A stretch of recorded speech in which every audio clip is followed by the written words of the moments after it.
जय माता जी की साथ खमा गणी। नमस्कार दोस्तों। और आज है 12th क्लास के ज्योग्राफी सब्जेक्ट का तीसरा पेपर। पहला प्रश्न, विश्व में पाए जाने वाले दो उष्णकटिबंधीय घास के मैदानों के नाम बताने। पेज नंबर 63 के ऊपर दो प्रकार के घास के मैदान मिलेंगे हमें वहाँ, उष्णकटिबंधीय और शीतोष्णकटिबंधीय। उष्णकटिबंधीय घास के मैदान जो उष्णकटिबंध में पाए जाते हैं 5 डिग्री से 30 डिग्री अक्षांशों के मध्य। सूडान में सवाना, सूडान सवाना से वेनेजुएला लानोस, ला से लानोस। ब्राज़ील में कंपास तथा दक्षिणी अफ्रीका में पार्कलैंड के नाम से जानते हैं, जबकि दक्षिणी अफ्रीका में शीतोष्णकटिबंधीय घास के जो मैदान है उन्हें वेल्ड्स के नाम से जाना जाता है। इसी तरफ ये इसी पेज पे 63 पे दूसरी साइड में ये शीतोष्णकटिबंधीय घास के मैदान दिए हुए, और यही घास के मैदान 66 नंबर पेज पे 66 नंबर पेज पे ही मिल जाएंगे आपको। शीतोष्णकटिबंधीय घास के मैदानों में ये विस्तृत वाणिज्य अनाज कृषि में दिया हुआ है। देखिए, विस्तृत वाणिज्य अनाज कृषि में, तो विस्तृत वाणिज्य अनाज कृषि जो है इसमें शीतोष्णकटिबंधीय घास के मैदानों में भी ये कृषि की जाती है। बड़े बड़े खेत होते हैं, मुख्य फसल यहाँ की गेहूँ होती है। और आपको मैं दिखा देता हूँ अगले पेज पे 67 नंबर पेज पे। यहाँ देखिए, ये अफ्रीका में वेल्स के नाम से जानते हैं, ऑस्ट्रेलिया में डाउन्स और न्यूजीलैंड में कैंटरबरी कहा जाता है। अगला प्रश्न, भारत में कितने प्रतिशत भैंसें पाई जाती है या पाली जाती है। पेज नंबर 151 के ऊपर। तो ये देखिए, पेज नंबर 151 के ऊपर भारत में 10.89 करोड़ भैंसें पाली जाती हैं, जो विश्व की 56.7% है। इस पेज को हम थोड़ा और कवर कर लेते हैं। और ये देखिए, यहाँ बॉक्स बना करके मैंने लिखे हुए भैंसें 56.7%, बकरी 14.5%, 7 × 2 14, गाय 12.7%, भैंसें 56.7%, गाय 12.7% और ऊँट 2.4% भारत में पाए जाते हैं। तीसरा प्रश्न है, आणविक ऊर्जा प्राप्त करने के मुख्य खनिजों के नाम बताने। पेज नंबर 183 के ऊपर 183 के ऊपर यूरेनियम, थोरियम, एल्मेनाइट, जिरकन, ये नाम मिल जाएंगे। ये आणविक ऊर्जा और ये इन खनिजों के नाम यूरेनियम, थोरियम, बेरिलियम, एल्मेनाइट, जिरकन आदि। चौथा प्रश्न बहुत ही इंपॉर्टेंट प्रश्न है, भारत का पहला पूर्ण जैविक कृषि वाला राज्य कौन सा है। No doubt Sikkim. भारत में जैविक कृषि, पेज नंबर 192 के ऊपर यहाँ लिखा हुआ देखिए, सिक्किम देश का पहला पूर्ण जैविक खेती करने वाला राज्य। 18 जनवरी 2016 गंगटोक सिक्किम में आयोजित टिकाऊ कृषि सम्मेलन में सिक्किम को पूर्णतया जैविक खेती करने वाला राज्य देश का पहला राज्य घोषित किया गया। अगला प्रश्न, डामोर जनजाति का निवास क्षेत्र बताइए। पेज नंबर 290 के ऊपर 25वां पार्ट राजस्थान से संबंधित जो है। तो डामोर ये जनजाति मुख्य रूप से डूंगरपुर, बांसवाड़ा, उदयपुर जिलों में बसी हुई है, और सर्वाधिक डामोर डूंगरपुर जिले की सीमलवाड़ा पंचायत में निवास करते हैं, और इन्हें डामोरिया भी कहा जाता है। अगला प्रश्न, छठा विद्यार्थियों, भारतीय देशी जलमार्ग प्राधिकरण का गठन कब किया गया। पेज नंबर 234 के ऊपर 27 अक्टूबर 1986 को भारतीय देशी जलमार्ग प्राधिकरण inland waterways authority of India का गठन किया गया।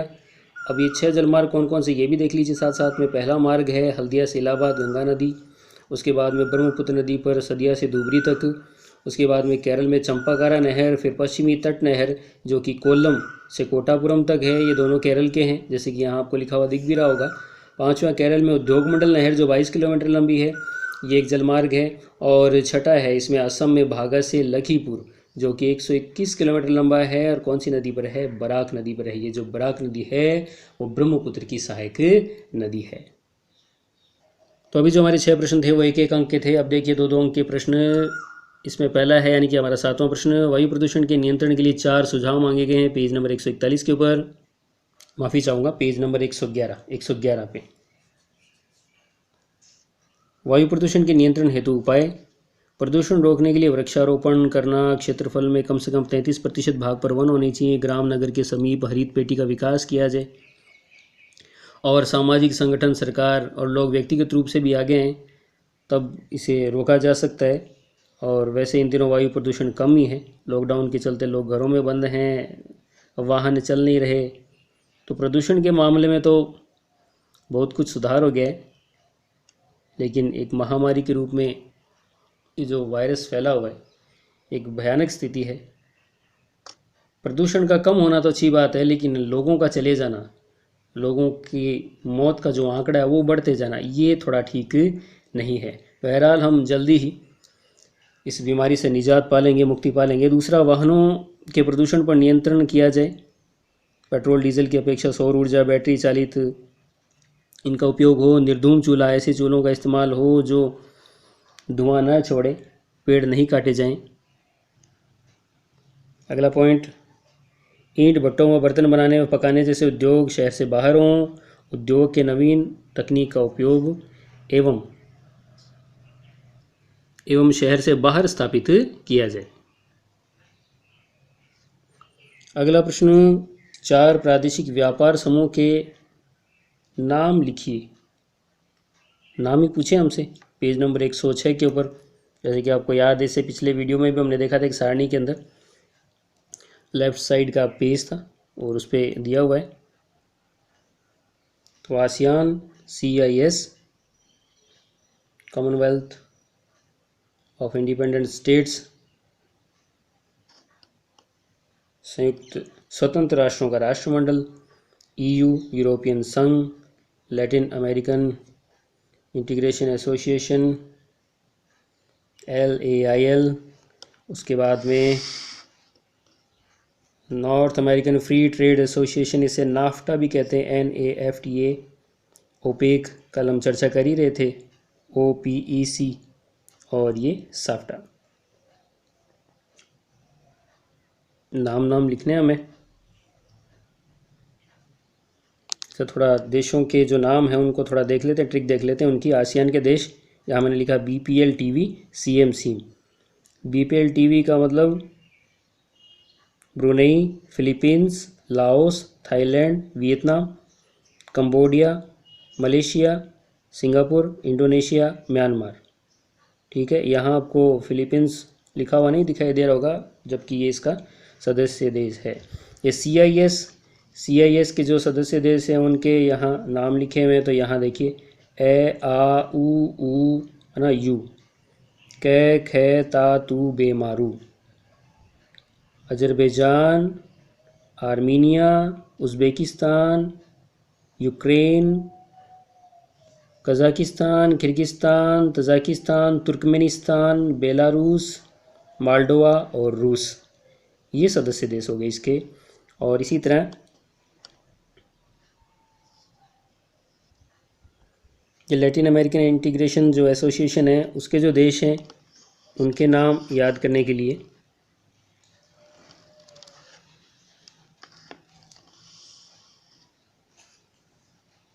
तो यहाँ ये आपको नाम भी दिख रहे होंगे और यहाँ जो मैंने लिखा हुआ वो भी दिख रहा होगा आपको। काला बाज अर्ज करता हुआ बोला, अर्ज करता हुआ, अर्ज किया है ना, कहते हैं ना जैसे शेर सुनाने से पहले अर्ज किया है। तो काला बाज अर्ज करता हुआ बोला, मैं तो एक पैर में वेणु पेरू उड़ूं। कोई पायल का नाम होगा भाई, वेणु पेरू उड़ूं। काला से कोलंबिया, बाज से Brazil, Argentina, Bolivia, Mexico, Ecuador, Paraguay, Venezuela, Peru और उरुग्वे, ये इसके सदस्य देश हैं। आई होप ये आपको ट्रिक अच्छी लगी होगी, आप अपनी कोई ट्रिक भी बना सकते हैं। हमारा उद्देश्य तो याद करने से है। बाकी इस प्रश्न में हमसे सिर्फ नाम ही पूछे थे तो सिर्फ नाम ही लिखने।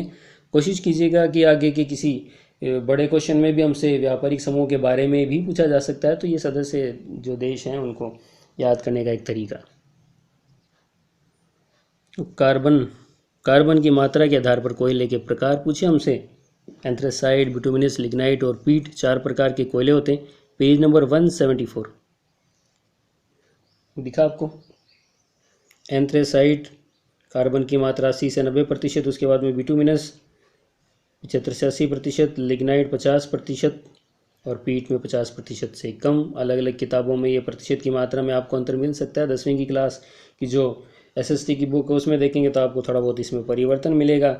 और पिछली बार जो एग्ज़ाम में पूछा गया था उसमें आंकड़े कुछ अलग ही प्रकार से दिए हुए थे, खैर वो बुक से मैच ही नहीं कर रहे थे, लेकिन लमसम आपको उन आंकड़ों को देख करके अंदाज़ा हो जाएगा कि कौन सा किससे मैच करता है, क्योंकि ये क्रम कभी बदलता नहीं है।